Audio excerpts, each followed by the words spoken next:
أكدت الإعلامية اللبنانية نضال الأحمدية صحة التسجيلات المنسوبة لوالد المطرب حسام حبيب المسيئة للفنانة شيرين عبد الوهاب، والتي تم نشرها صباح الأحد 27 يونيو عبر موقعها. وأوضحت نضال الأحمدية في تصريحات إعلامية إنها كانت تمتلك المعلومات التي تؤكد صحة كلام والد حسام حبيب عن علاقته المتوترة مع شيرين عبد الوهاب، لكنها لم تكن تمتلك الأدلة التي تثبت صحة تلك المعلومات. وأضافت أن محررين المجلة اخترقوا والد حسام حبيب بطرقهم الخاصة لكي يحصلوا على ذلك التسجيل الصوتي بشكل سري، مشيرة إلى أن العمل الاستسقائي كان يبيح ذلك لأنها تخترق شخص ظالم بحد تعبيرها. تابعت نضال الأحمدية أن التحقيق استغرق 6 أشهر، مؤكدة أن حسين حبيب والد حسام حبيب يستحق ما حدث له بعد نشر التسجيلات. وأكد حسين حبيب أن المواقع التي نسبت له التصريحات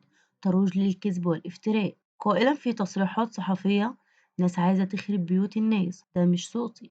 جدير بالذكر أن جاء نفي والد حسام حبيب لتصريحات وتسجيل صوتي تحدث خلاله عن تحكم ابنه في حسابات شيرين عبد الوهاب البنكية وتخطيطه للزواج سرا من أخرى. كما تحدث عن عدم حب والدة حسام لزوجة ابنها واعتبارها من طبقة اجتماعية غير ملائمة، رغم أن شيرين هي من تتولى الإنفاق على عطلات حماتها الصيفية متحملة كافة التكاليف المادية. ولم يصدر حتى الآن أي رد معلن من حسام حبيب أو شيرين عبد الوهاب بشأن تصريحات حسين حبيب. جدير بالذكر أن الفنانة المصرية شيرين عبد الوهاب كانت كشفت عن خطتها الفنية لعام 2021، قائلة إنها ستطرح ميني ألبوم غنائي، ورفضت الإفصاح عن أي تفاصيل خوفا من تعطيل مشروعها، مكتفية بوصف أنه سيكون مفاجأة لجمهورها. وعلى الجانب الدرامي، أكدت شيرين أنها مستمرة في البحث عن مشروع فني جديد للدخول فيه. وفي سياق آخر، أعلنت الفنانة شيرين عبد الوهاب عن تأجيل آخر حفلتها التي كانت مقر إقامتها يوم 19 من شهر فبراير شباط الماضي على مسرح المجاز في مدينة الشارقة ضمن حفلات الموسم الجديد لأمسيات هلا بالمجاز.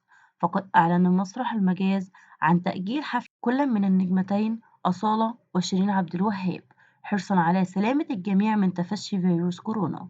ونقلت شيرين البيان الرسمي الصادر عن إدارة مسرح المجاز في الشارقة، وقالت: تزامنا مع الإجراءات وتدابير الصحة الاحترازية بدولة الإمارات العربية المتحدة، تم تأجيل حفلة يوم 19 شباط في الشارقة على مسرح المجاز حتى إشعار آخر.